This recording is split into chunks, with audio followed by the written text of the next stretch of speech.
Months of campaigning is culminating in midterm elections that will decide control of the U.S. Congress and top governorships. Today's vote potentially will help shape economic policy, access to abortion, and even how elections are held across the U.S. The results will widely be read as whether voters approve of Democratic President Joe Biden's first 2 years or if they're willing to support a Republican Party dominated by former President Trump.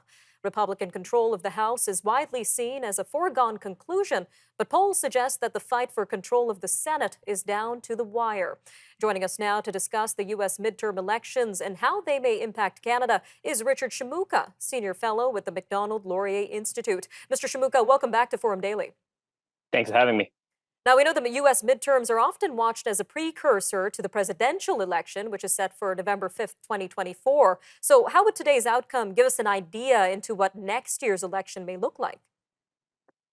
It's tough to say. Generally, the first election after a presidential election goes pretty poorly for the incumbent, in this case, the Democrats.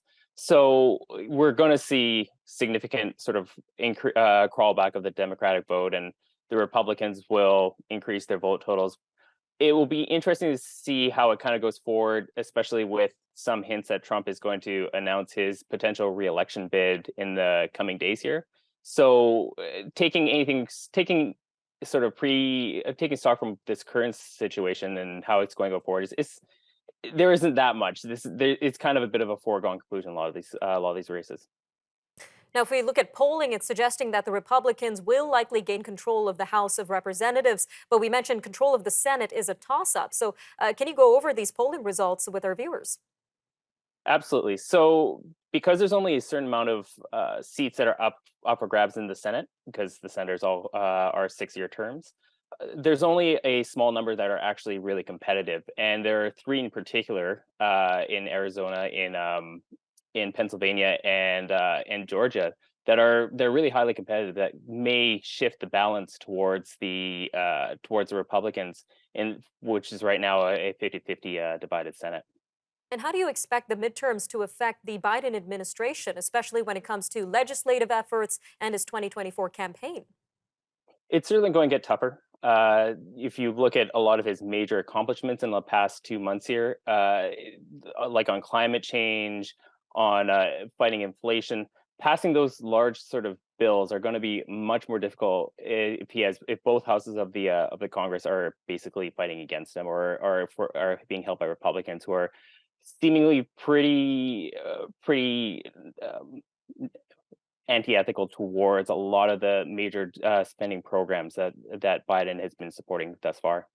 And on that note, how would a Republican controlled House compare to a full Republican led Congress when it comes to the Biden agenda? Well, it's tough to say. We've seen who's likely to be the House leader, McCarthy, basically suggest that he's going to roll back a lot of the existing reforms, like on climate change, support for Ukraine, maybe up for reconsideration. The large outlays that have already been sort of put out there have kind of been criticized by senior Republicans as being too expensive, especially given the high inflation and the spending that's already occurred. All right, Mr. Shimooka, it looks like we've got about a minute and a half left here, but I want to bring this back to our Canadian viewers. So how might these elections impact Canada-U.S. relations? Well, that's tough to say, because 10 years ago, you could definitely see a Republican-led Congress being pretty supportive of trade with Canada. They were always the party of free trade and whatnot. But in this era, where Trump has been a powerful force within the party, and his sort of previous moves that are with his America First, and sort of adding tariffs towards on free trade between Canada and the United States, it's not at all sure that this is actually maybe a good thing or not. So we'll have to see. It all depends on where the Republican Party goes, and right now it's may not be the most friendly towards Canada. Quick 20 seconds left here, but when can we expect the final results to be available, Mr. Shimooka? That's tough to say. If it's close, it may take quite some time. If you remember, looking back at the last election, it took weeks for some of the vote totals to be confirmed, and that may occur again in these elections, especially in some of these large Senate elections. Lots to keep our eyes out for. Mr. Shimooka, thank you again for your time today. Thanks for having me.